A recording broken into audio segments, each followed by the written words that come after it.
Hey Canada, it's Earl. A lot of independent commentators like to look at our current economic disaster and say our leaders are just incompetent. They're just bad at math. I am standing here today to tell you they are not bad at math. They know exactly what the numbers say.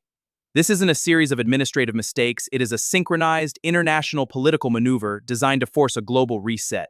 Listen to this. If you want to understand why they are letting our systems break, you need to understand a political blueprint written in 1966 by two radical sociologists at Columbia University named Richard Cloward and Francis Fox Piven. The strategy is simple, devastating, and has four clear steps. Overload the system by deliberately manufacturing a massive, unsustainable demand on public resources. Create widespread panic, chaos, and institutional failure as the infrastructure begins to buckle under the weight.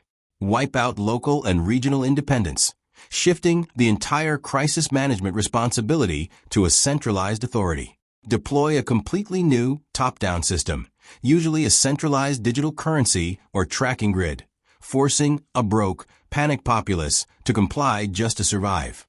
They explicitly compared this strategy to a scorched earth campaign. Think about that phrase. If a military uses a scorched earth policy, they burn their own crops, poison their own wells, and destroy their own cities. Why? To completely clear the ground so nothing of the old world can survive. This is what I need you to understand. If you want to replace a sovereign system that people like, protect, and rely on, you cannot just vote it away. You have to break it. You have to break it so badly, so thoroughly, and so violently that the old way of living becomes completely impossible. And here is the psychological trick. It is all a calculated act so that people will be scared.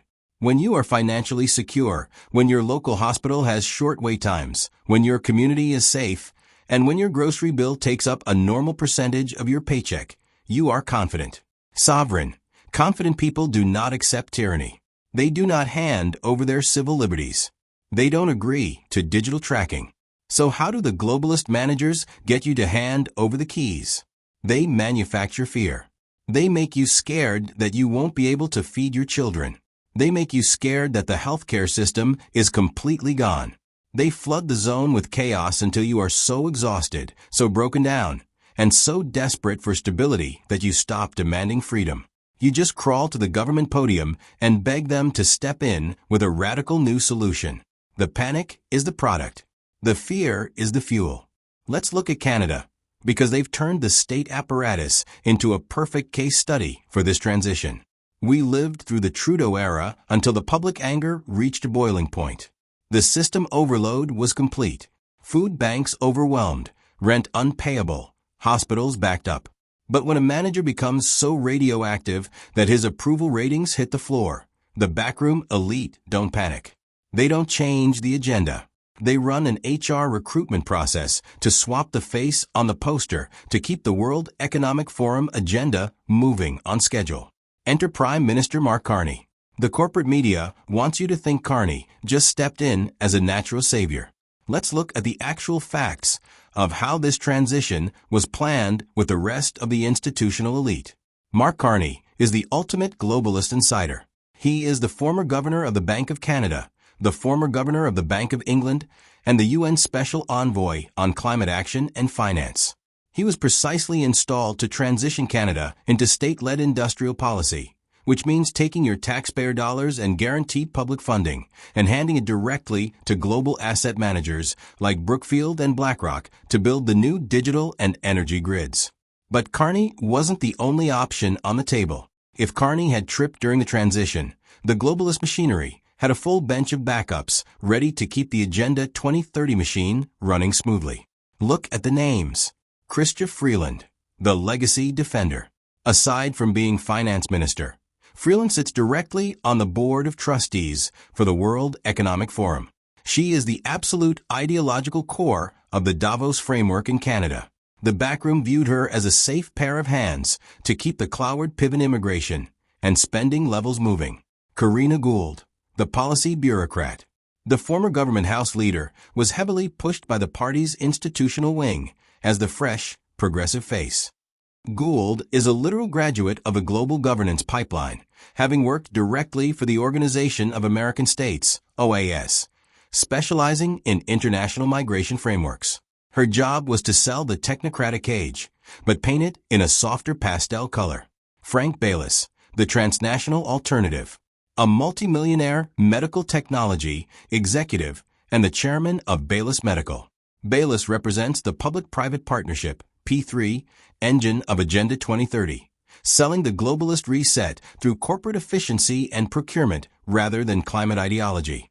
Every single option on the table was fully committed to the exact same destination: more centralized control, more digital infrastructure, and more taxpayer money funneled into private corporate coffers.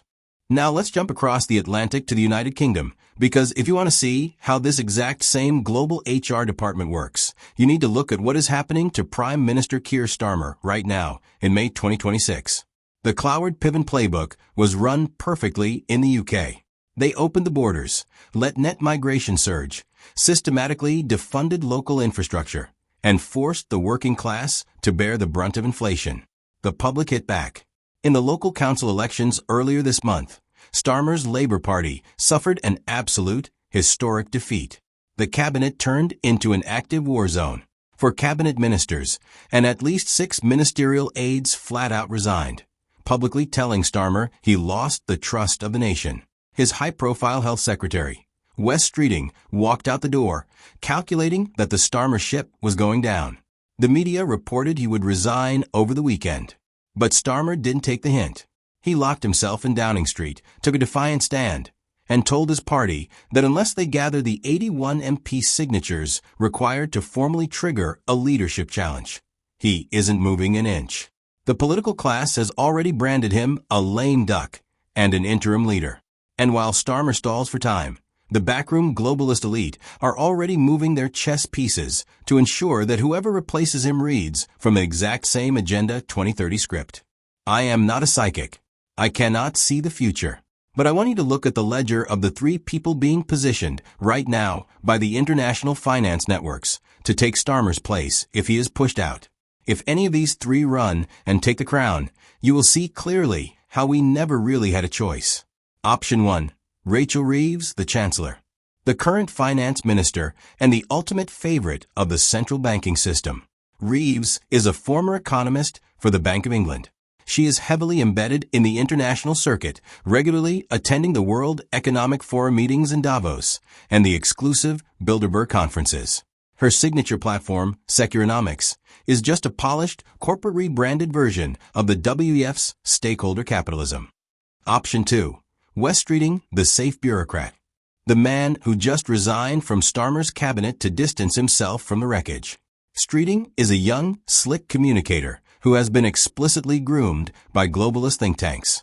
He is a member of the Trilateral Commission, the elite international policy discussion group founded by David Rockefeller to align global corporate and political interests. Option 3. Ed Miliband, the UN climate enforcer, the current energy secretary. Miliband is a long-time globalist operator completely bound to international climate treaties.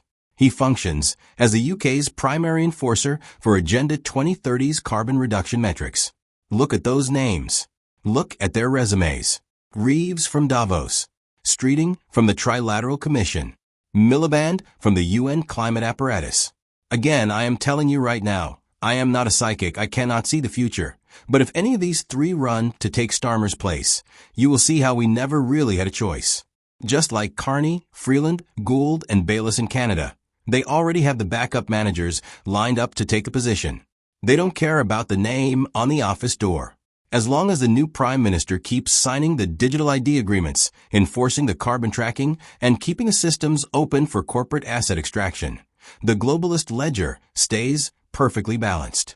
Now, let's look south of the border, because while Canada, the UK, and Europe are fully submissive to this manufactured Cloward Piven collapse, Donald Trump is not going along with it. In fact, he is running a high-stakes counter-strategy specifically designed to target and legally execute the pillars of the globalist playbook before they can lock the cage. Let's do the play-by-play comparison of how Trump is systematically squashing the playbook. The border lockdown. Trump recognized that mass immigration is the primary nozzle of the system overload. Upon taking office, his administration deployed a total border lockdown, reinstated rapid removal protocols, and brought net migration to a grinding halt. By physically stopping the influx, he protected domestic municipal budgets from entering the total collapse phase. The digital ID ban.